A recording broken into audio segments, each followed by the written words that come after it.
Good morning, everyone in London and in Europe, and good afternoon to all of you who are following us from Asia. So, on behalf of the Spanish Chamber of Commerce in the United Kingdom, I just want to start by thanking OMFIF for hosting the event on renewable. There's some thoughts with we all, and even more delighted to do so with our friends at the British Embassy in Madrid, who also participate in this event, and as well as the members of the panel, who no doubt will enrich us later with their views. The study of climate change is an unavoidable reality, which will be with us for many generations to come. And indeed, this has compelled, I believe, rethinking of the way we climate change. But the impact, just think of, for example, the impact of raising sea levels in our tourism, the increased frequency of severe droughts impacting our agriculture, or more frequent wildfires affecting our landscape and rural communities.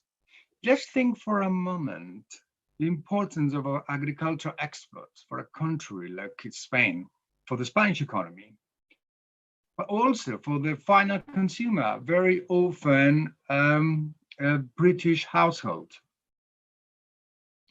Climate change, we know this is a global priority, and which, no doubt we cannot fight alone.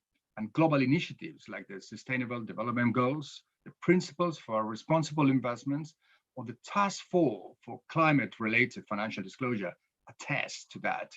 And of course, Agenda 2030, driven by the UN.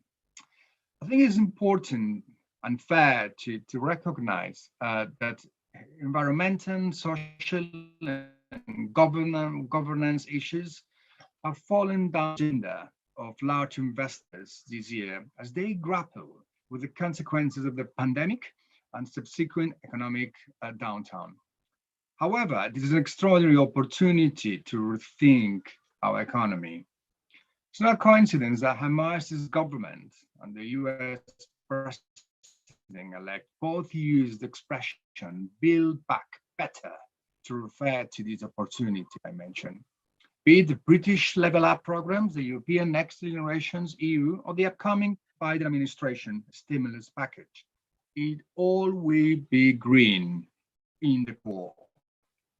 However, I do want to nevertheless just make a point of caution, and I think, and I'll be very curious for the panelists' thoughts. And I think we all should be wary of those who, from the investment, are actually making a real or substantial difference. We must shy away from greenwashing. And I'll be very curious about whether this is discussed in the panel and what the thoughts are. There have been, so curious about your thoughts, to determine what green finance or what sustainable is, and how investors are getting what they actually think they're getting. That to me is one of the important points we should be discussing. I'm also curious to hear your thoughts on whether the EU regulation on taxonomy, which is one of the pillars of the European Union's sustainable finance and climate change agenda, and which forms part of a wider initiative, is actually having an impact. Or to rephrase the question, is it actually helping investors and businesses to access and to assess whether the economic activities are indeed green and sustainable? And the two impact on the carbon footprint, the energy sector is obviously at the core of this effort, and it is where renewable energy plays a pivotal role, both Spain and the United Kingdom are countries that have been power or offshore wind, but there's much more we can do together. The future energy landscape will be less based on fossil fuels and more decentralized. This will require substantial investment and technological advances for getting renewable energies to achieve grid parity with respect to fossil fuel energies across the board. And for managing the decentralized network, running a system where many of the energy sources have non-constant generation patterns. So this is something I'm also curious to hear your thoughts about. The pursuit of cleaner energy framework is definitely not a straight route. I think we know this by now. We all remember the side effects of biofuels can have on food prices, for example, or those debates on whether a new generation of nuclear reactors will play a role in our economies. Energy has traditionally been one of the strongest and most regulated sectors. In this current context of the departure from the United Kingdom from the European Union, I think it's worth thinking whether we expect divergence from the European Union and the UK when it comes to energy. I think this will be actually a very healthy debate. Corporations have also a responsibility in transitioning to a greener world, and we're pleased at the chamber to actually have a substantial number of those companies. Retail, for example, often happens online on big malls outside the city center, where substantial carbon footprint is in the form of delivery and transportation of goods are sold. This is also a part of the debate. I think we've seen in the Kingdom and Spain have endless possibilities of cooperation. And again, I do hope we touch upon this during the debate on the panel.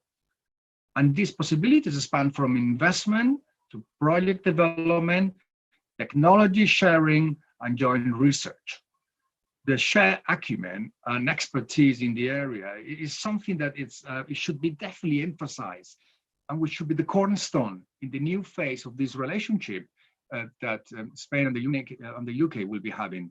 Whatever the shape Brexit takes, the planet is now going to wait, and both countries, as I said, have plenty of opportunities to work together. Many of the examples of companies that are heavily involved in the sector in both countries, I mean, think of Siemens Gamesa, Iberdrola, and the UK subsidiary Scottish Power, Acciona, are extremely active members of the Spanish Chamber of Commerce, and at the same time, leading companies in the world when it comes to renewable energy. We also have the presence on the other side, from the British side, of green network energy. I will conclude by welcoming again this initiative of OMFIF, and in particular the fact that it's taking a bilateral approach.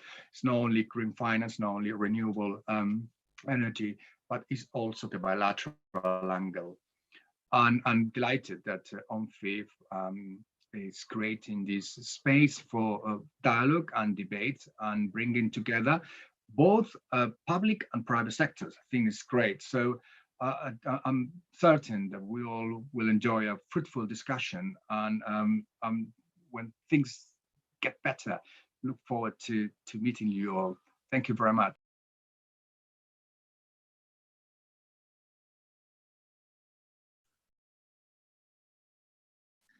Thank you very much, Eduardo. Gracias, a very great introduction on the topics. I'm very pleased now to move on to the panel to discuss all these issues. And as you said, we have an excellent panel, bilateral, both private and public sector, as well as views from the UK and Spain, and also policy-making institutions, the OECD, as well as representatives. So very pleased to welcome today to the panel Mark Dufour, energy specialist at the European Investment Bank, Ayush Tandon, policy analyst at Green Finance and Investment at the OECD, Darryl Murphy, managing director and head of infrastructure for Aviva, Vicky Price, board member at the Centre for Economics and Business Research and former Director General for Economics at the UK's Department for Business Innovation and Skills, and also on OMFIF's advisory board, and Carlos Zuluaga, Managing Director and Global Head of Energy at BBVA. Welcome to you all. Please put your cameras on. So we've had the scene set by Eduardo, and we are talking today about renewable energy as an asset class and infrastructure as well. We have had a big emphasis on building back better, the sustainable recovery. COVID, of course, has reshifted priorities in policy making, but it has also introduced this urgency in the sense of seeing how vulnerable financial systems are to non-financial sources of risk, and how can we move ahead with that? And the question of supply, of building a pipeline, of sorting out the details in terms of really creating an asset class out of the sustainable areas where investment is needed is a big emphasis. So I look forward to discussing all these issues with you, as well as more granular questions around which technologies are going to be the winners in this situation, given the different scenarios that we may be seeing around the energy transition. So let me start with you, Darryl, on an investor's perspective in terms of where do you see the opportunities and risks in this context of building back better strategies? How do you see the mix between public and private sector in advancing renewable energy as an asset class? Thank you. Thank you very much for the invites. And I'll make a few comments, and hopefully we'll get into perhaps a wider discussion on these important themes. So I'm attempting, I guess, to discuss institutional investor appetite, both from our point of view, but I think I'm fairly aligned to the fact that, you know, for institutional investors, the opportunity around renewable energy has really represented a strong opportunity to align supply and demand. I think Eduardo mentioned the important point that ESG has become absolutely embedded into our investment philosophy, and therefore there is a very good alignment with renewable energy in the context of ESG. You would have seen increasingly institutional investors making very strong ambitions around their own strategies to achieve net zero within their portfolio investment. I think this is no longer an ancillary kind of part of our investment decision. It's absolutely integrated and core to what we do. So therefore, there's a lot of capital that is available, and obviously trying to channel itself globally into renewable energy. Obviously, the market opportunity is very large, as we're discussing, because everyone needs to shift increasingly towards meeting their own, at a governmental level, their own policies towards low carbon transition. So the supply and demand is good. So therefore, there ought to be a virtuous circle between capital and opportunity. And certainly, as an infrastructure investor, this is the broad sector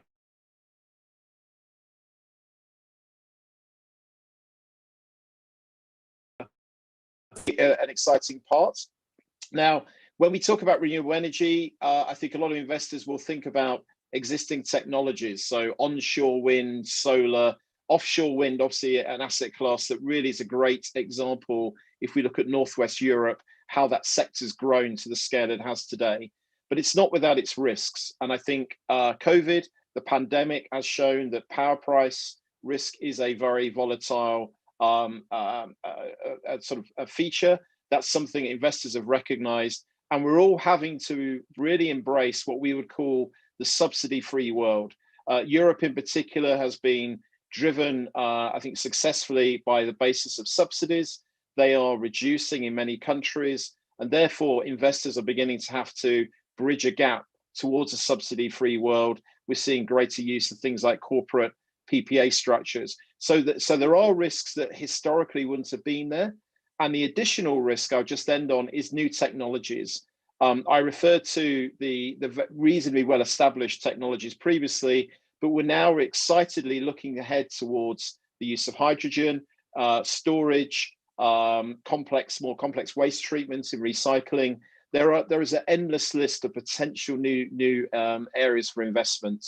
Many of these lack proven ability to deliver at scale, and equally a commercial model if you look at something like hydrogen. So therefore, I think it brings back into play the importance of the role of investors and the public sector and governments to work together to ensure there's the right policy framework and alignment in terms of the investor risk appetite. So I think, discussions such as this are very important and will set the tone going forward for greater collaboration between the public and private sector. But let me stop there, and no doubt we'll come back to some of those themes later on. Thank you very much, Daryl. Just a couple of follow-up questions on the things you've raised so far. So on the question of supply and demand, and you mentioned that there is a lot more demand now from institutional investors to move in more sustainable investment strategies. What do you think the motivation for that is? Is it more the kind of virtue signaling? There is part of that. There is the regulations coming and the need to appear to be doing something about sustainable finance. Eduardo raised in his introductory remarks also the risk of greenwashing, which is something I'd like us to address in this panel.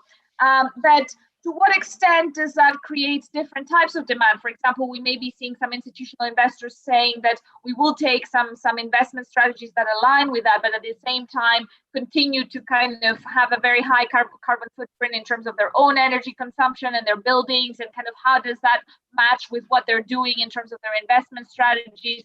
To what extent do you see the motivation being a need to protect against these risks in their portfolios, and how is that kind of translating in terms of analyzing scenarios? Because in certain climate scenarios, some forms of renewable energy or some forms of non-renewable energy may be part of the transition and others may not be part. You mentioned some of the examples there of what energy mixes we may be the ideal ones under certain climate scenarios, and we still don't have very certain information about that. So how do you see investors approaching this uncertainty and adjusting their views? Gosh, there's a lot to go. I'll try and keep this brief then, but to your first point, I think, and it's easy to say this, but I think institutions are acting genuinely at a level of, I think, increasingly corporate demands. I mean, representing, being as part of Viva Investors in the Viva Group, if I look at our example, corporately, we have our own strategy in terms of your points of actually achieving, net zero over a period of time, how we look at our own, you have to get your own house in order, as it were. But in terms of the market opportunity, I think that you can, if you want to take a slightly sort of commercial approach, you can say, look, renewable energy makes sense from a climate point of view, it makes sense in terms of the transition, but it also offers some very strong investment opportunities. So I think it's a very much a win-win, arguably, on that basis. I don't think that's opportunistic. I think that is just showing good alignment. I think to your point, though, in terms of how we move forward with new technologies, that's the harder one, because we've been in a world where longer term forecasting of energy mix has been reasonably set. I think investors, by the nature of things, are long-term in their outlook, and therefore taking a long-term view on an energy mix that is uncertain is increasingly a challenge. And I think that brings me back to my point about governments. There has to be a government alignment. I will say openly, I'm moving away from the idea of being laissez-faire in market terms. I think increasingly governments are going to have to set greater prescriptive pathways to encourage certain technologies.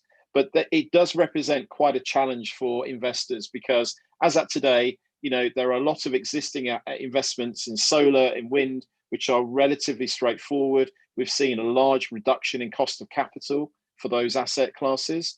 But in other new technologies, the supply of capital is far less. And I think they're the ones where we need to see greater work between investors and governments to make those investable asset classes. Great, thanks. And I'm sure we'll have a long discussion about that also. And a reminder to our audience to also start sending your questions as panelists speak. We'll address those at the end. But let me turn to you, Carlos, now to talk a little bit about, we've heard from Daryl about the role of governments. How do you see the market structures evolving in the area of renewable energy, and also some of these issues around especially also in terms of the storage of energy and the kind of risk and. Hello? Yes, can you hear me? Return. Yeah. Yes, we can hear you. Okay, sorry.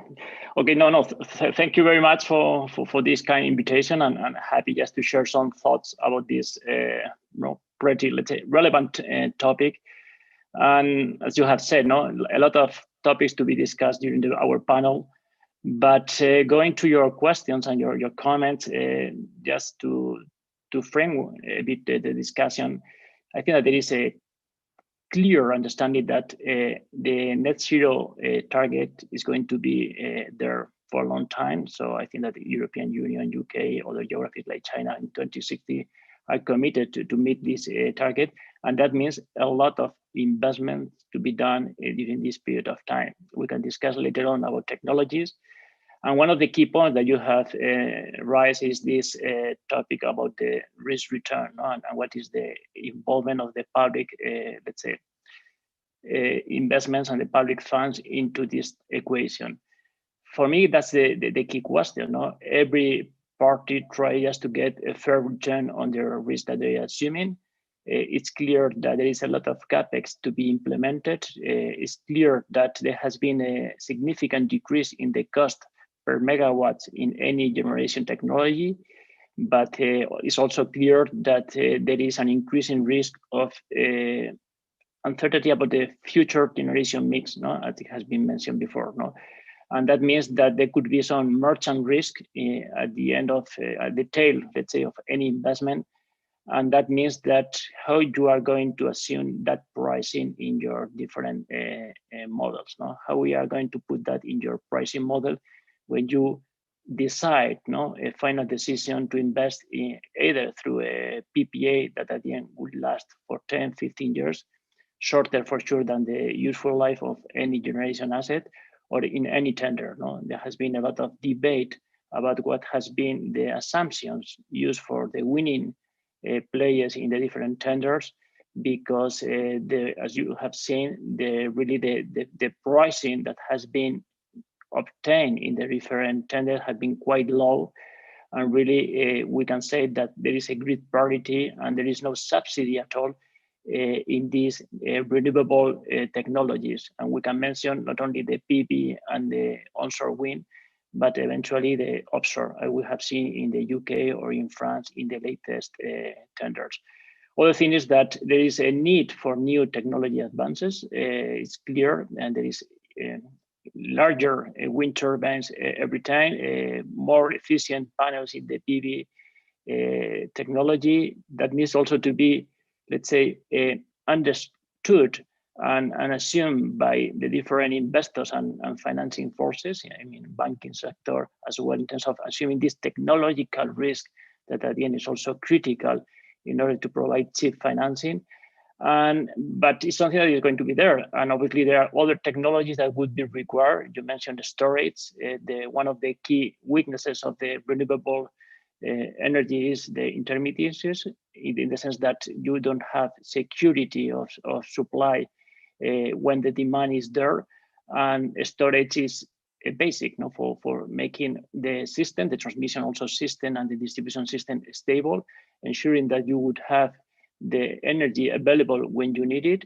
And how you are going to deal with this storage alternative, meaning batteries or potentially pumping hydro generation technology, is therefore debate, because what are the economics also of those investments? They used to be in the past the difference in between peak hours and the bottom of the day hours. And for me, that's the key point, is how to ensure that we can share some maybe public funding into these new technologies, into these new storage required investments, just to ensure that we can continue on one side with these, let's say, subsidies-free technologies like the onshore, offshore or PV, but also we complement that with the support of the public fund for hydrogen or storage and some of the sources that we would need, because at the end, what is clear is that we need all of them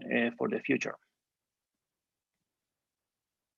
Great, thanks very much, Carlos, and especially on the issues around the kind of public and private sector and how they can work together. This was a very key part of the discussion that we had also, again, with the British Embassy in Madrid a couple of weeks ago on resilient and sustainable infrastructure and how we can get the right mix of public and private partnerships. And a lot of the issues that you've raised in terms of the risk, the technology risk, the merchant risk, that is very inherent to infrastructure as an asset class, and energy it's not something new. It's not something about renewable. Maybe it is more pronounced there because of the issues around storage that you've mentioned. But how do you think the lessons that we've learned in terms of developing infrastructure as an asset class already apply to the sustainable angle here and to the renewable energy in particular? And what do you think are some good examples, perhaps, where this has worked well in terms of private and public sector working together on this and assuming part of the risk and encouraging the growth of the asset class? Yeah, you are right. And I think that we have pretty good examples in the infra space in the past. And for sure, those should be a good guidance for the future in the renewable. We have seen in recent months corporates, big corporates, both in utilities, even former oil and gas, now energy companies, like BP or Total or Repsol of this world, committing just to do significant investments, some of them in these new technologies and in this new hydrogen, let's say, world, because it's clear that we need to invest in refineries, we need to invest in new sources of hydrogen technology just to ensure that we decrease the cost of production. And in that regards, there is a good dialogue between those private initiatives, those great corporates, obviously together with the different state governments and the European Union, just to ensure that they get the right balance in terms of public funding, either through equity, either through, let's say, cheap debt, subordinated debt, or some type of financing that at the end would complement the investment. It's something just to be decided, but it's clear that the dialogue is there, the commitment is there, the funds are, let's say, approved. So I'm sure that those PPP experience in the infra space in the past could be a good example for the future investments in these new technologies that would be required. And as I said, that are also quite embraced by the private sector, also getting at the end. What is clear is that we need to have a fair return for every party. And at the end, there will be discussions, there will be negotiation in terms of what would be the right mix between public and private funding. But I'm sure that there would be an agreement there because there is the opportunity for everyone. Great. Thank you, Carlos. And speaking of the public sector, let me turn to you now, Mark, from the European Investment Bank, looking at, we've seen Europe make a big effort in terms of the Build Back Better agenda. The Recovery Fund is something that for years there has been discussion about the EU taking a more active role in terms of spending and supporting investment. And now we're finally seeing that absorption is still quite slow across the euro area. But there is also this agenda for the EIB to become Europe's climate bank. And you've done already a lot of work in the area of green finance. How do you see that from your perspective in terms of the issues that Daryl and Carlos have raised on the mix between public and private, but also on this idea of the transition and the right technology mix that we may be seeing, how we can arrive at that, how can we do it under different climate scenarios? The EIB has done a lot of work in terms of creating pipelines or investment projects, also on the issuing side of bonds supporting some of these renewable investments. But how can we also help other industries transition if in the energy space? So we heard from Carlos just now about some of the oil companies, for example. How do you see that from the EIB? Hello, good morning. Thank you for having invited me in the panel.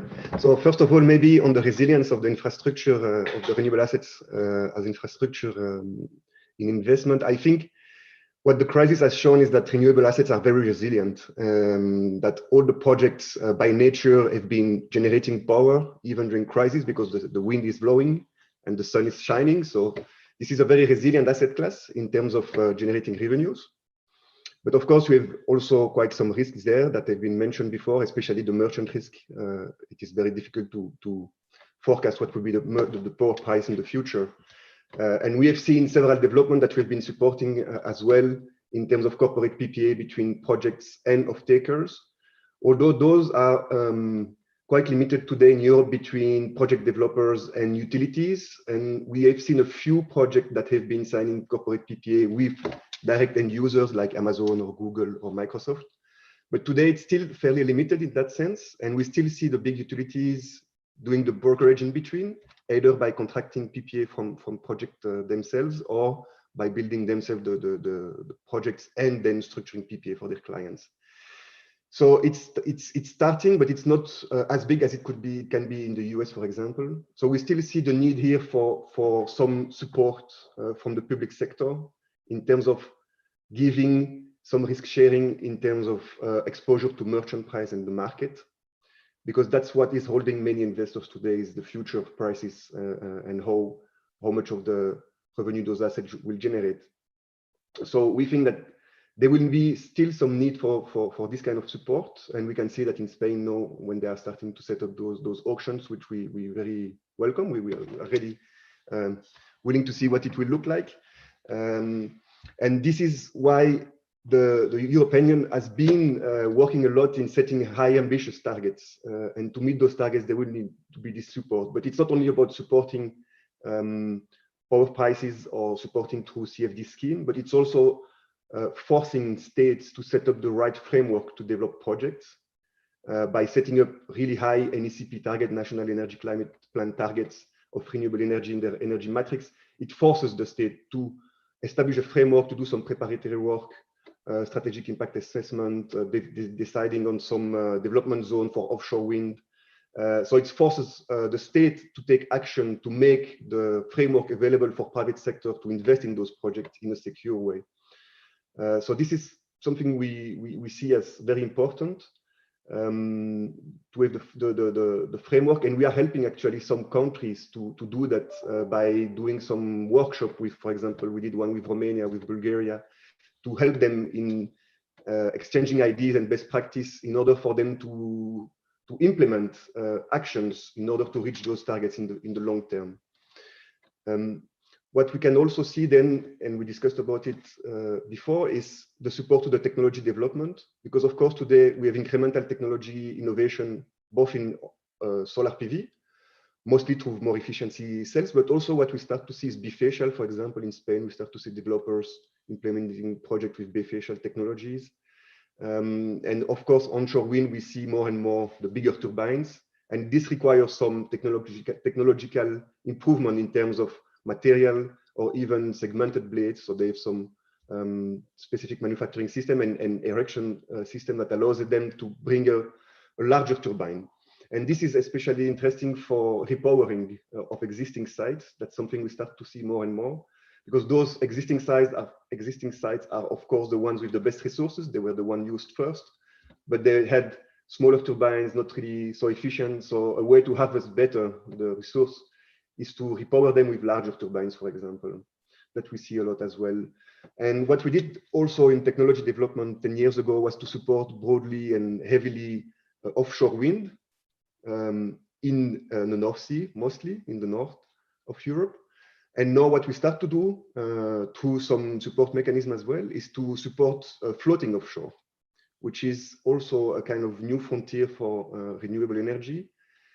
And it's a lot of potential there, both in terms of resources, because you can access better resources further from the coast, but also in terms of markets, where you can know with floating technology, you can access resources in the Mediterranean Sea, for example, or other places. So this allows to harvest more, and we are supporting that through some demonstration project as well.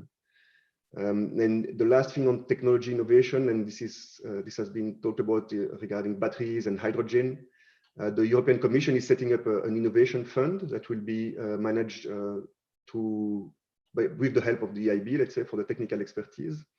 And there will be several calls for tenders for every year for small project and big project for supporting projects that are not yet commercial, but to support their commercialization demonstration of the technology and bring them to the market.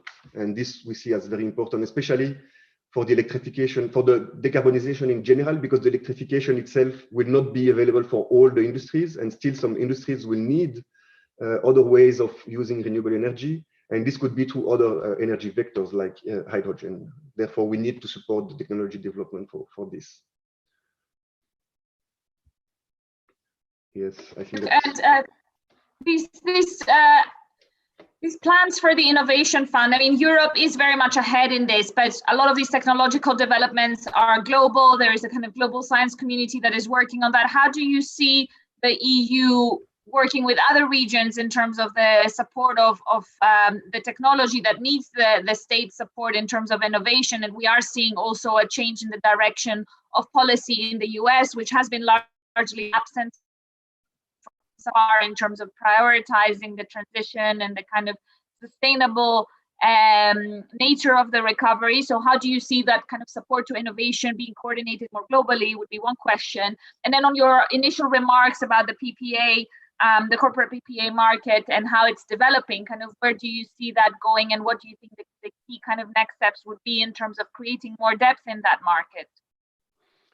Okay, yes, for the technology, I think on fundamental research and so very early development of technologies, there will be still a large cooperation among regions of the world and all the scientists that will bring and develop a technology to a certain point where we move from a fundamental research to a more scaling up and demonstration of the technology.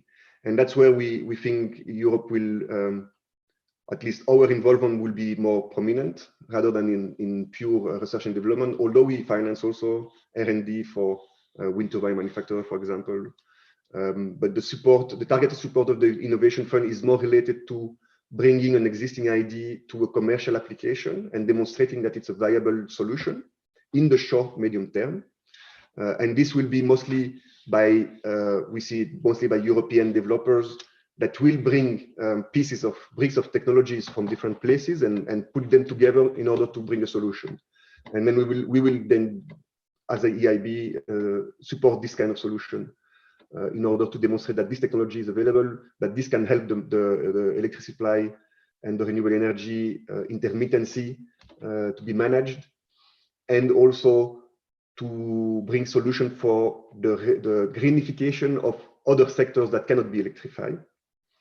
So that's where we see we can really help because that's where our expertise rely in the EIB in terms of project assessment, project development, not so much in terms of really fundamental research on long-term development of technologies.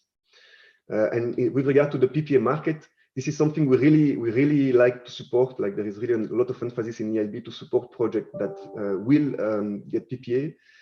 Today we can see them a bit in between, like I say, some corporate and direct PPA with projects, IPP project, let's say, from independent developers.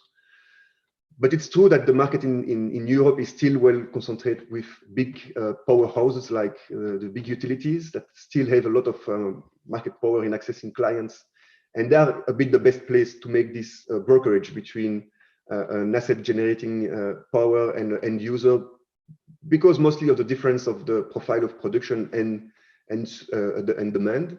And that's where you need some aggregator in the middle that can play this role. But we think that this PPA market will be able to develop further if we can support projects with some support mechanism, like I mentioned before, like CFD, auction, tender, that will enable project to start up and build them with some capacity reserved to the tender, some portion of it, maybe all of it, a portion of it reserved to this tender, and that will allow to the investor to have the security on his return by investing in those assets and getting this first chunk of revenues. And the other chunk of revenue may be then available and more available for structuring new kind of products for clients and PPAs. And also to get this investment in infrastructure, renewable energy infrastructure, maybe through some support in the medium term, but that in 10 years will still be there and will be available then for a more mature market to be developed. So we try to trigger this. That's a bit our ideas. Great, thank you. And I'm sure we'll return to kind of how that interaction is more optimally tweaked in terms of the support that institutions such as the EIB can offer. Let me turn to you now, Vicky, more on a kind of macro perspective. We heard a lot about this transition, the need to focus more on renewable energy and the kind of sustainable recovery. But what COVID has also introduces also this, which was there before, but it has kind of sharpened this awareness that crises such as this affect different parts of society differently, and there is also the need to focus the transition on not just being sustainable with regards to the environment, but also in terms of being a just transition, and a lot of jobs that may be displaced by the shift to more renewable forms of infrastructure and energy. How do we ensure that also comes with the economic growth for developing countries as well, that may be perhaps less advanced in that journey, but also in terms of the labor market mix for countries that have been reliant on non-renewable energy in terms of exports and so on. How do you see that for the macroeconomic side? Is it a question of, because we're already starting to see some opposition in even renewable energy? Mark was mentioning, offshore wind or solar, and public attitudes saying, well, we don't want that in our backyard, and there is that side of it as well. So how do you see that? Well, thank you very much, Danai. These are very important issues, and I really enjoyed listening to what people are saying. I think the thing to bear in mind is that there is going to need to be a very important shift away from the way we do things now to doing things very, very differently in the future. And if indeed we do believe the figures that are coming out, the International Renewables Energy Agency has calculated that what we need just in this decade to 2030 is a shift away from fossil fuel investment to renewable ones of the tune of $10 trillion. Now, that is quite a large sum. And even if we add all the bits that the EIB may be doing, if we add all the bits that the UK had just announced, what the US perhaps may be doing in the future, and what, of course, we hear also from Japan and others, we are just not going to get there just on that. The shift is very, very significant. And what we were hearing earlier about the public-private partnership is a very important one.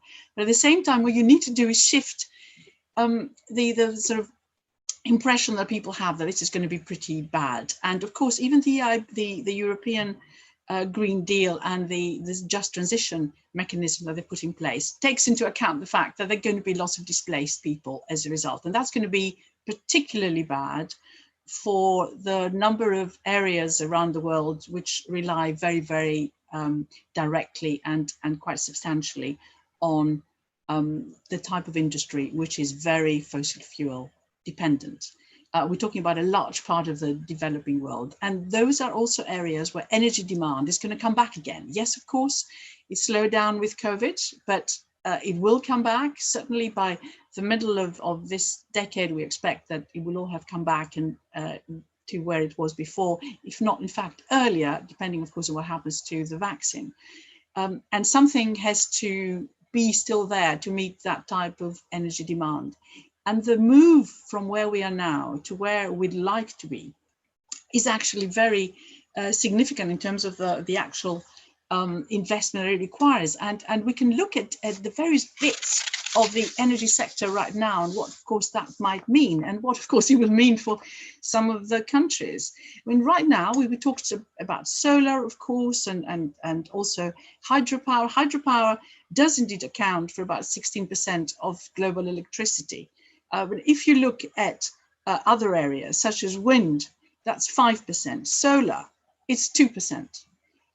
There will need to be a very, very significant shift to get to where you want, because solar in particular is now looked at as being the area where perhaps we can get one of the biggest sort of returns from it, because of course the cost is going down, but it needs to be quite generally accepted that that's where we move to.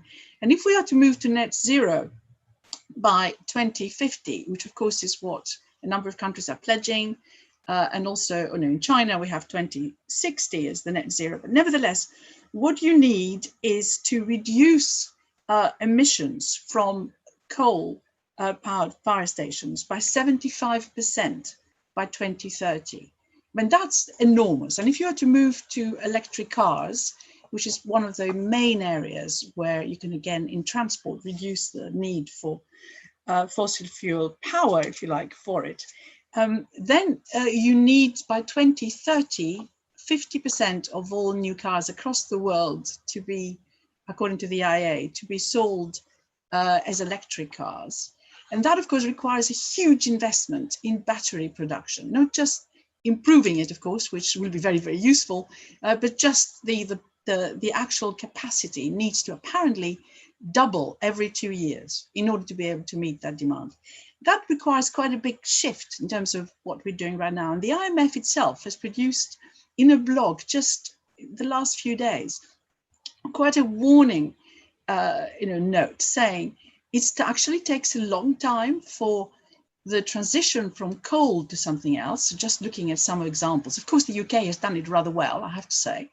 But nevertheless, it just tracks what has been happening in particular times and also in particular regions, and how slow that transition has been in the past, and what the impact of that transition, even if it is achievable, can have on traditional industries and things that people actually depend on. So you asked Danai about employment. The extraordinary thing is that we have just announced this 12-point, or is it 10-point plan?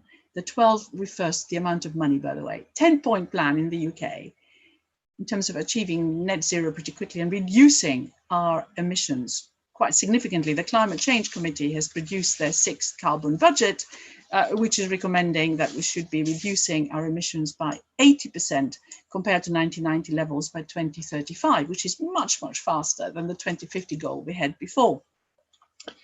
The amount of money that was put aside, or at least pledged, not even put aside, pledged by the government, of course it will attract quite a lot of extra money, hopefully, by the private sector, was just 12 billion pounds. Now, I refer to the 10 trillion that is required globally, but the UK, of course, is a small part and becoming smaller, leaving the EU in a way.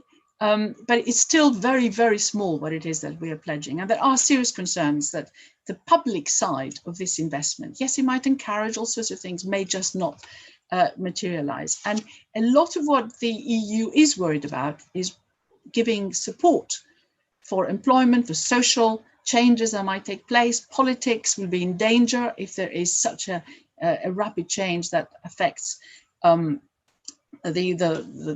people who depend on energy coming into their houses, and find that it could perhaps get more expensive. And the interesting thing is, in today's or yesterday's papers here in the UK, there was the real warning as a result of the Climate Change Committee's report that just insulating your home or changing your boilers could cost you an extra £8,000 per household and more, because there are going to be all these extra issues that you have to worry about, damp, because you're going to use a different source of electricity for your house, etc.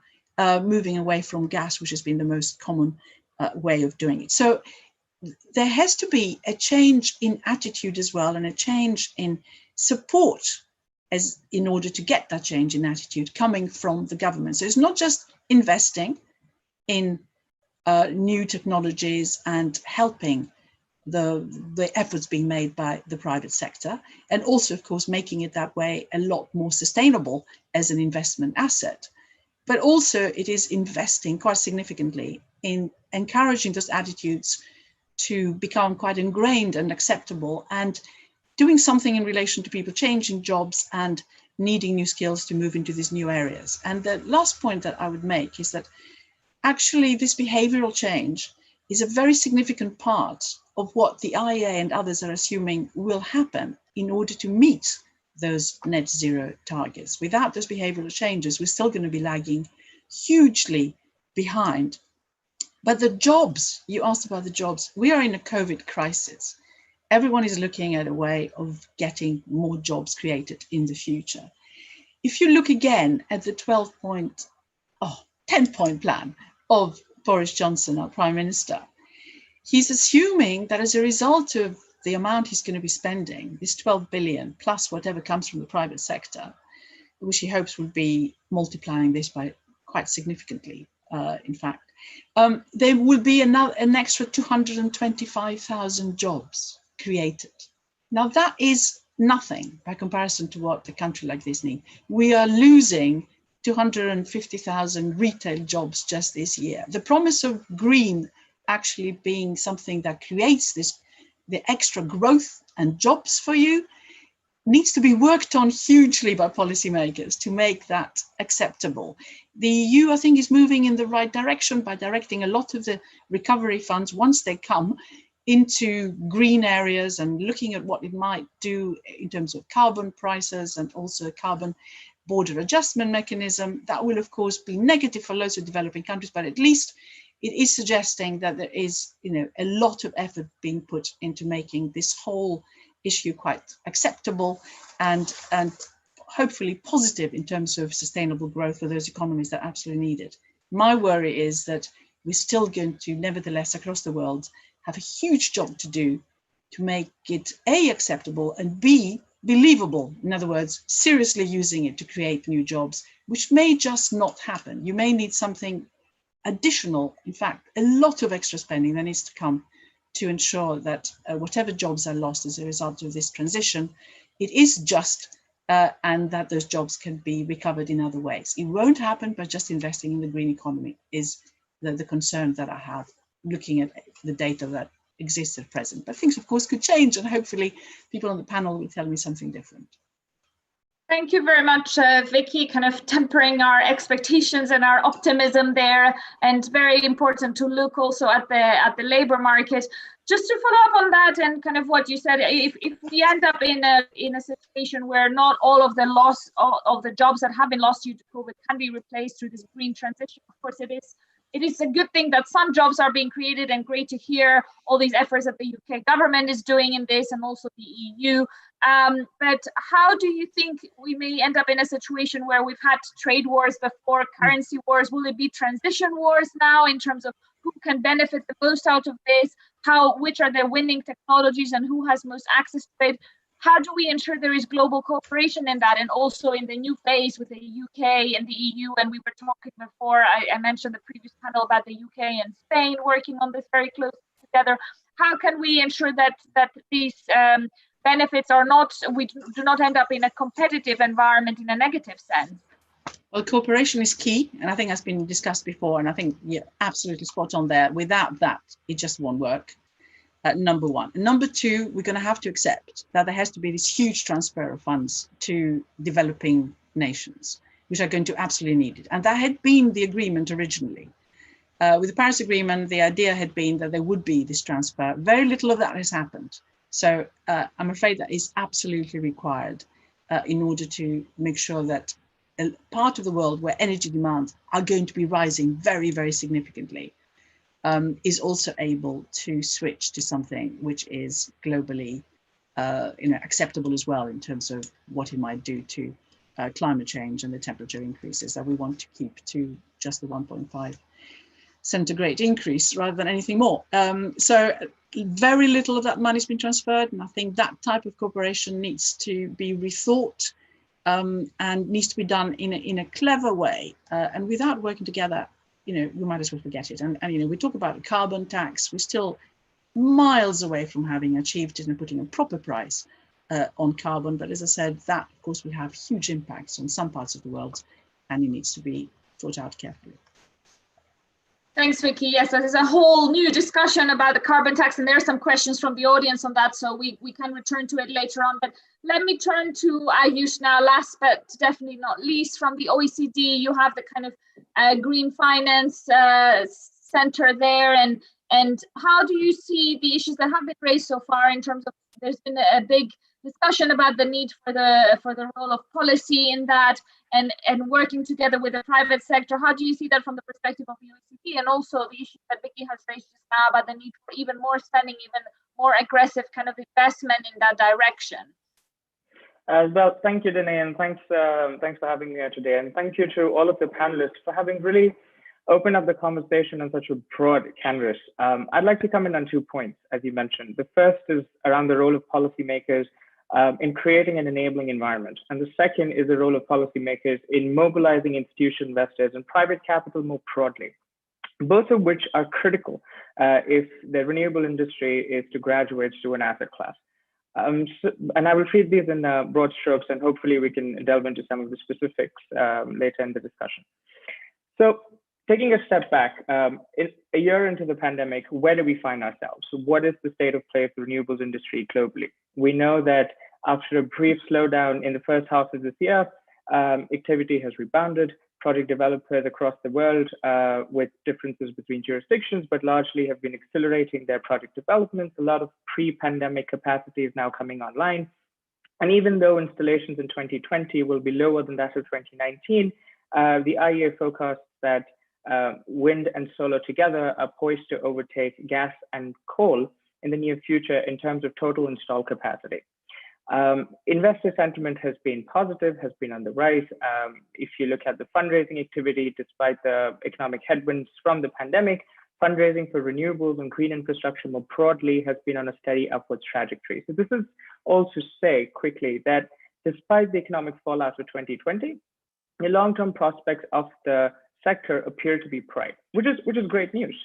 But while investors can handle and manage the economic uncertainty of a pandemic, what is a lot harder to navigate are the uncertainties around policy. So reneging of contracts, renegotiation of tariffs from India to France, letting incentives expire without further visibility, like in Vietnam, China, or even the United States, continuing to directly or indirectly subsidize fossil fuel, coal, like in many Southeast Asian economies. These are all instances of policies that hamstring the growth of the sector. So what should policymakers do? It is imperative that policymakers provide a clear, predictable, and transparent policy framework that allows the origination of bankable projects while addressing the financing and capacity issues, the challenges around project preparation, because we know that it is not a question of an absence of capital. As we've heard during this panel, there is investor appetite, there is capital. But if you only just look at the dry powder in the funds industry, it clearly tells you where the bottleneck lies. It is an absence of a pipeline of investment grade projects. So what do governments, and this involves what Daryl was mentioning about governments needing to set clear frameworks to channel capital towards the new technologies that are needed. So what should the governments do? In our work and advice at the OECD, we advocate for an integrated approach to policy design. We espouse something called a whole of government approach, which at its core is the practice of taking a transversal approach to core policies of a sector to do three things: to identify unintended consequences, to identify misalignments, but also potential for synergy.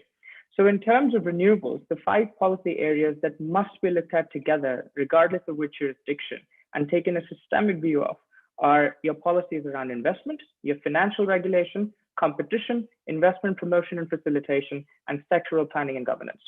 That is one part of the equation. The other part of the equation is the imperative to mobilize private capital. Now, even before the pandemic, in many jurisdictions, public debt levels were quickly approaching their ceiling, and the fiscal space was increasingly constrained. The pandemic has only exacerbated that in emerging, developing, and advanced economies alike. In this context, it is ever more important that limited public funds be used in a manner that is judicious and optimizes the leverage of private capital. So in that regard, institutional investors, and we work with, and not just the OECD, but a lot of organizations have spent quite some time in trying to understand how can institutional investors be brought into critical infrastructure development. In OECD and G20 countries alone, institutional investors provide over $69 trillion in assets, but their allocation to infrastructure is on real economy assets is a fraction. And their allocation to renewables is, in fact, our research shows much lower than what it can actually be. So when it comes to the policymakers' role in mobilizing and increasing and upscaling this investment, in the arsenal of mobilizing investment, there are broadly 2 kinds of approaches. The first is around de-risking tools and techniques. So aggregating, warehousing, blending, cornerstone stakes at fund level, like the EU's Innovation Fund, but also active risk management at the project level. In a sense, deploying public capital to crowd and private finance. The second kind of approaches are around policy, which so in the larger context of the cross-cutting assessment of policy I was talking about, it can range from and must range from revisiting capital requirements, the capital charge for infrastructure projects for banks, all the way to allowing financial innovation, leveraging the certain trends in the financial industry today, allowing things like securitized products and structured vehicles that can leverage the trends in passive investing, that can leverage the fact that many jurisdictions are shifting from defined benefit to defined contribution plans, which completely changes the way that capital will be allocated.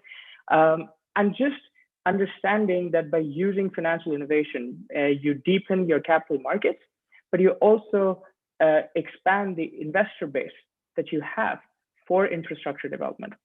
So I'm going to stop right there, and maybe we can delve into some of the details going further. Thank you. No, thank you very much, Ayush. And I think the issue that you raised about the kind of pipeline of projects that governments need to have is really a crucial one. It keeps coming up again and again in these conversations we're having as part of the Sustainable Policy Institute.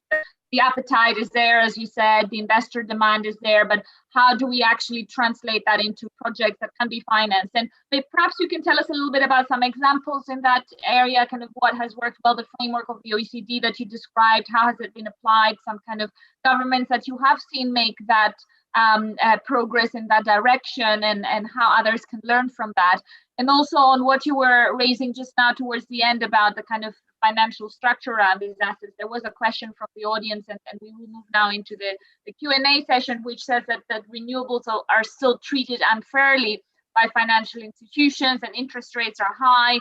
So how can financial institutions be incentivized for easier borrowing? So these two questions on kind of the government and then the financial institutions. Sure. So around the question of creating project pipelines, I think, of course, it's a domestic context specific issue, but there are certain broad things that governments need to look out for, which comes to transparency. You need to have a champion that a cross-cutting committee that actually a clear champion that creates and procures infrastructure. There needs to be a public funding envelope attached to your project pipeline. And project pipelines need to be what we call dynamically adaptable, which essentially is and this is a concept that's used in water management from Bangladesh to New Zealand. When it comes to managing your water infrastructure, trying to create a clear, because there is a lot of uncertainty. But the investors are not asking for a clear, a rigid plan. They want to have visibility, to commit the time, effort, and capital that is needed to get into some of these markets. So having a plan that provides clear triggers, having a plan that analyzes multiple scenarios and has clear trigger points that tells you that if something will come to pass, this is the glide path of the policy, so to speak. A framework like that, which of course needs to be developed with key ministries coming together. You know, a lot of the problem with many governments, and this is a less more amplified in developing and emerging economies, is that ministries don't talk to each other.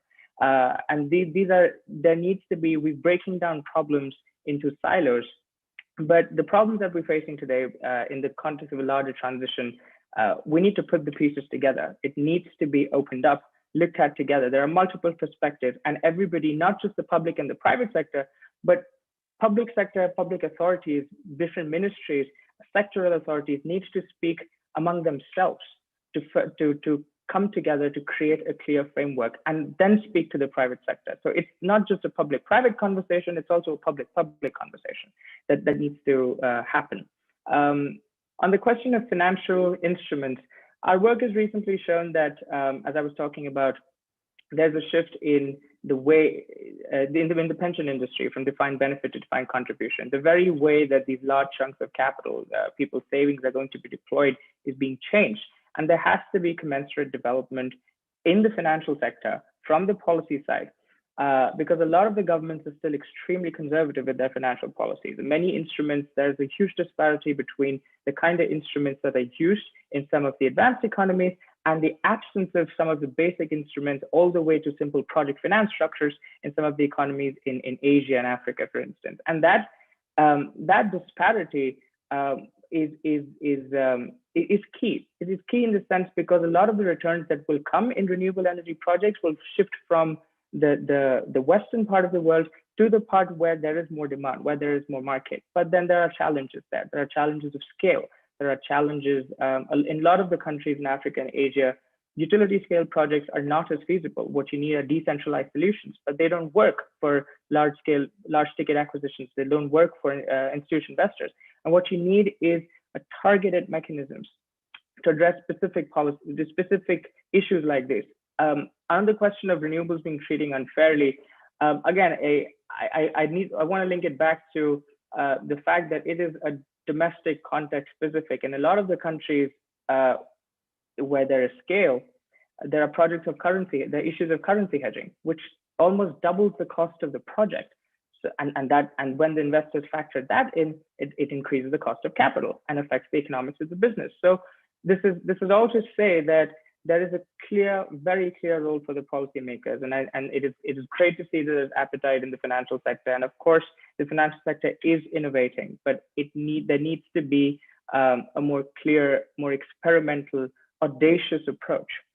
And I will just end with this, because we have known for a while, Danae, that there is a problem of investment grade projects. We've known for a while, there have been multiple reports for at least 5 years, if not more, that there's an issue of bankable projects. We know the solutions. We know the policies that need to be retooled. We know capital charge is a problem. We know there are certain policies in the insurance and the pension sector that hamstring and withhold these investors from coming in. We need to be audacious enough to take out our toolkit and rework it. And that, in my opinion, is a very critical first step and a long needed one. Thank you. Great, thank you, Ayush. That's in a good place. At least we know kind of what needs to be fixed, and now it's the difficult task of doing that. Carlos, I don't know if you want to come in on this question as well about the treatment of renewables by financial institutions, and give us perhaps also your perspective from Spain on this. Yeah, sure. No, I do agree. No, I think that for me, honestly, the question that you mentioned, that it was coming from the public, was a bit surprising, because my feeling, and honestly my knowledge, is that there is a lot of liquidity in the market coming from the banks and also from financial investors that has been specialized in providing debt. So in that regard, really, I haven't seen any project that has not have access to financing, and I would say to achieve financing. No?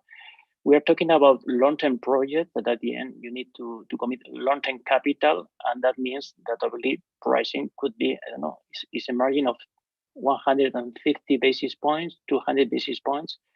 So, and when you apply that to the Euribor level, it's honestly something that for sure would not kill any project. And we are talking also about a size of the debt that goes between 70 to 80% of the project. So when you look at all the figures, honestly, I don't perceive, and I haven't seen any project that has not had access to the financing, and also at pretty, I would say, cheap or non-expensive conditions. Obviously, you need to get a good sponsor, you need to get a good project, you need to get certainty and visibility of the future cash flows. That's for sure part of the name of the game. But from a, let's say, a point of view of necessity, just to continue developing the renewables in the future, I don't see this really a weakness, at least in Eastern countries or OECD countries, and obviously in Spain, the UK, and European Union, or the things in Asia or Africa, that obviously the challenges are quite different than here. No? So the banks, honestly, are quite competitive, and we are competing with each other just to get part of the financing. There were significant offshore wind financing during the COVID situation, when there was, let's say, this sense of lack of liquidity in the bank market, and the support obviously of the European banks and Central Europe and the Fed in the USA. And one example is FECAN, no, with EDF as the sponsor, and they were able just to really to get the financing at similar conditions of a project that was before signed in November with a different project. So my sense is that for sure there is a debate with the European Central Bank in terms of what would be the consumption of capital for these, let's say, green projects in general, not only about renewables, but also in terms of sustainable projects. And it would require a lower consumption of capital, that would mean or could mean a reduction on the spreads that could be applied to the different projects. And this debate is there, but we need also to get to be sure that we are not assuming excessive risk there, no? Because at the end, it's not just because it's green and sustainable, it's better. It's obviously it's good for the society, it's good for many things, but from a risk profile point of view, we need to be sure that also it's also as sustainable as sustainable for the society, you know. So in that regard, my point here would be as a summary that there is plenty of liquidity from the banking community, from the financing, from the financial sponsor community, and at quite competitive terms. And for me, the key point is just to have a strong project, well structured and well defined with a strong sponsor. Great, thank you, Carlos. And if anyone else wants to come on this question, please raise your hand. But in the meantime, there is another question on the role of institutional investors and how they can evaluate new technologies and decide which ones are investable and which not, and how that kind of process happens. Perhaps one for you, Daryl, and if others want to come in as well. Yeah, absolutely. So first thing I'd say is obviously a number of different features there. So I guess the question aims at, you know, how do you assess the actual technology? First and foremost, there is the point we spend a lot of time discussing across panelists, which is the framework it sits in. I think the feeling of you have to start from the idea that a particular host government has a clear policy support and guidance to support that technology. I think trying to do something on an entrepreneurial manner, should we say, isn't going to work on that basis. You've got to understand it fits within the objectives of the government. Then it comes to, I guess, where the questions come from, which is how do you assess that technology? That's a difficult one that sort of Mark alluded to, which is the idea of when you go from small scale technologies to large scale, can it be delivered? There are that's the sort of classical kind of credit approach. Reality is institutions, you know, like many banks, will outsource a lot of that. That will come down to, you know, what diligence is possible to do.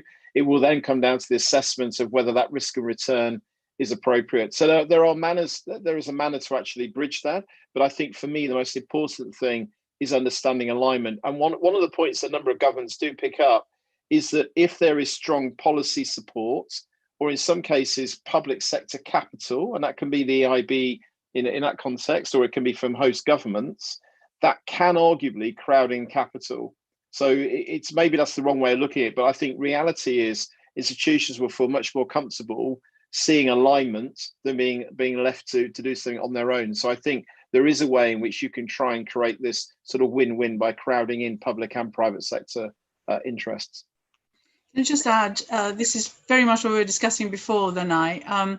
Just very quickly, I mean, if you look at what the UK is supposed to be doing, if you look at, again, at the Climate Change Committee and what they've been recommending in terms of how much needs to be spent every year, they're suggesting that you need 50 billion a year in order to get, between now and certainly the end of this decade, in order to get to your net zero, if that is indeed what the government is planning. So obviously any investor will need to be sure, as I was suggesting earlier, that some of the public sector investment commitment is there and will be coming. And for the moment, the plans have been criticised that the government has come out with as to, you know, not providing enough backing, not really being detailed enough, and certainly, you know, where is the extra money going to come from if it's needed? So this institutional framework is absolutely essential for any investment, particularly in this area. One guesses, even though there are obviously huge opportunities for whoever is investing in it, but you do require to see that the government here is committed properly. And so far, I think when you look at what is required and what is actually being offered, it still needs a bit of work to be done. Once it's made into proper law, which is the way that we work here, then some of that help has to come in order to achieve those targets, which is the way that the carbon budgets are set out in this country anyway.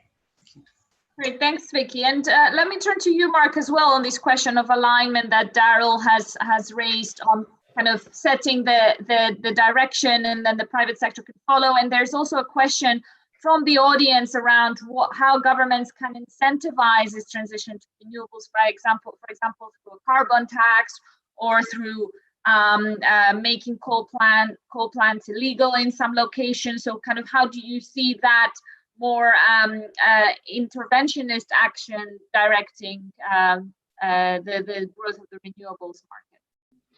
Yes, first to come back on the pipeline of projects that we were discussing, and I think this is linked to your question. What we've seen, for example, outside of Europe and that we are financing in terms of framework is an initiative from the World Bank, like Scaling Solar, that is trying to set up exactly this kind of framework to trigger the private investment in projects, in renewable projects. It has been working, maybe not, it did not scale up as quickly as they were thinking probably, but it's working, and we've financed a few projects on that basis. And this is forcing governments to really think about the framework and set it up to attract the investment. And inside Europe, in terms of project development and project pipeline, of course, there is also the issue of the geography and natural resources distribution. So you don't get the same resources in Spain than in Hungary, for example.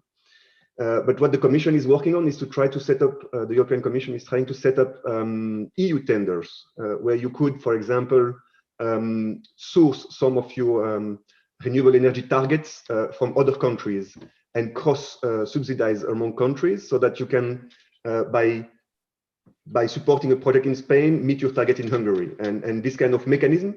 So there's really something that public sector and the politicians are aware of, how to really bring those projects up and create the interest in them. With regard to the question about what could do government to trigger more those investment and the coal issue, it's not only actually what is being implemented is really this. At some point, all the coal plants will have to close because the targets are so ambitious that implicitly it's going to be closed, either by the government because they need to meet the targets, but also we see utilities like Iberdrola, for example, in Spain, that were even willing to close their coal plant before the government allowed them to do, for security of supply reasons. So this comes back to the ESG question we were talking at the beginning. At this stage, it's questionable if you still need a lot of support to convince corporates that they need to turn green. The pressure from the stakeholders and the market is so high that many companies are already changing their target. And okay, we discussed this at the beginning, and I did not pick it up for the oil and gas company. They are also trying to move that way. What we need to avoid, of course, is greenwashing. So we need to be very careful about what is really there, what is their decarbonization plan, is it real or not? And of course, we want to support them, but we also get in EIB a question from our member state in the board on what is your approach in financing green projects from brown companies? What is going to be the framework? And we are working on that, and this is very important. But at this stage, yes, the commitment that the states have taken in line with the NECPs is so high that it will translate automatically in this kind of action. Yes. Great, thank you, Mark. And Daryl, you have your hand up. You have the last word as we're coming to the close of this panel. Well, thank you. It is an important point because it comes to Vicky's point, so hopefully it's a good way to end. I think what's really important is to recognise, certainly in the context of developed markets and in Europe, the consumer will be paying. So Vicky's point around is really important because it is the general public. And at the end of the day, this will only be paid for by the taxpayer or the consumer. Energy generally is a consumer-funded business. And so therefore, engagement with the public is really important. To make that investment that Vicky spoke about is going to need public to understand that we won't get to net zero without an impact to them. And I think the impact on the consumer, we have to be very, very sensitive to. I think one of the things I would say from institutional points of view, and it goes to the very good point from OECD about DC pension schemes, is that we need a world where, as someone who is saving for their pensions or is a pensioner, there's a virtuous circle of that money being utilised for renewable energy for a better world. So I think there's a narrative here between the impact to consumer and the impact on our savings that needs to be elevated. But that's a sort of higher level position. Great, thanks, Daryl, for raising that. Certainly a lot of, we were talking in the beginning how we've kind of done the awareness raising part for the investors at least, and now the incentives are there and it's about implementation, but maybe there's still a lot of the communication to be done with the general public and the consumer. And I think that's a great note to end on. Thank you very much, all of our panelists. I'd now like to hand over to His Excellency the Ambassador of the UK to Spain and Andorra, Hugh Elliott, to offer us some closing remarks. Hi there, Danae. Can you hear me okay? Yes, we can hear you very well. Hello. Great. Thanks very much. Well, thank you. Thanks, Danae. Thanks to my team, to Michelle and the team. Thanks to OMFIF. Thanks very much to all the panelists. It's been a fascinating discussion. I mean, the last thing you want at the end of a discussion like this is some sort of institutional speech from an ambassador, so I'm not going to give you one. But what I will do, because I haven't been able to listen to the whole discussion, unfortunately, but I've listened to different elements of it, and it is absolutely fascinating because there is such a world of opportunity here. There is such a pressing policy, societal, environmental, and indeed sort of survival need. And there are some really quite clear challenges that you have all been discussing and setting out, which are there, but which we seem to understand from your expertise, panelists, we seem to understand really quite well. And so I would just reflect that that if we have that depth of understanding between the UK and Spain, which is obviously the particular perspective that I bring to this, the thing I would flag is that there is such a huge clarity of policy priority, not I can completely understand of all the detailed things that need to flow from that necessarily in order for the investment that you are discussing to be rolled out at the speed that we currently think that we do need to roll them out. But there is that policy ambition there.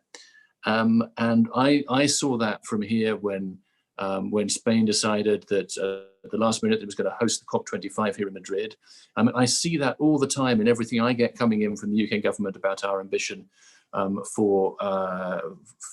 about how important tackling the climate change agenda is for us generally. For obviously Glasgow puts it on the map really seriously. We've got the Climate Ambition Summit, which is going to be a really important staging point to keep the world's ambition going on this on as I say, on Sunday the 12th, 5 years on from Paris. I think I reflect, and taking some of Vicky's very clear challenges there, I think I would reflect from my time in the private sector that there is never quite the clarity or framework that you want from governments for any kind of investments, is there?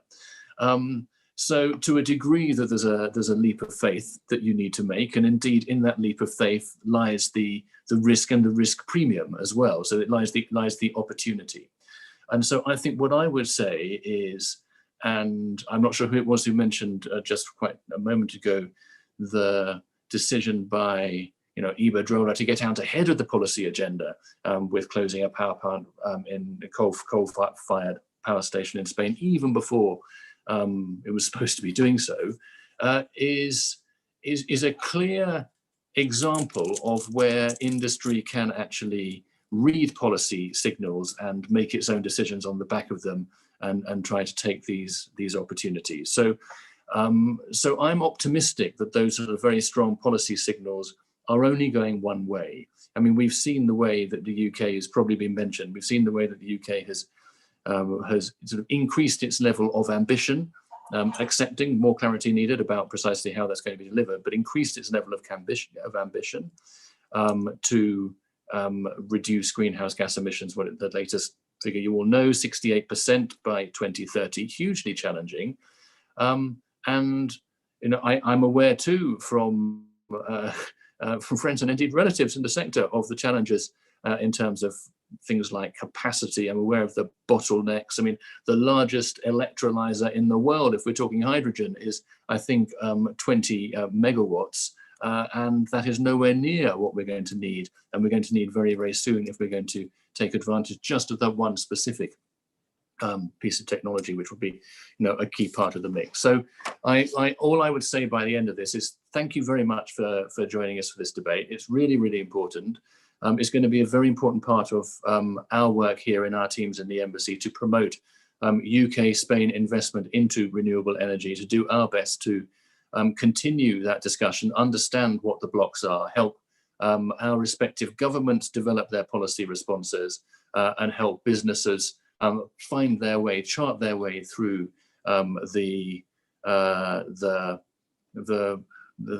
this very rapidly developing policy space, so that those investments can be made in the challenging timeframes that we absolutely need them. So I will say no more than that. Thank you very much, everybody, for having participated. I'm really grateful and look forward to continuing this discussion. We're going to be lots more like this, and we're going to need to translate these ideas and encouragements and criticisms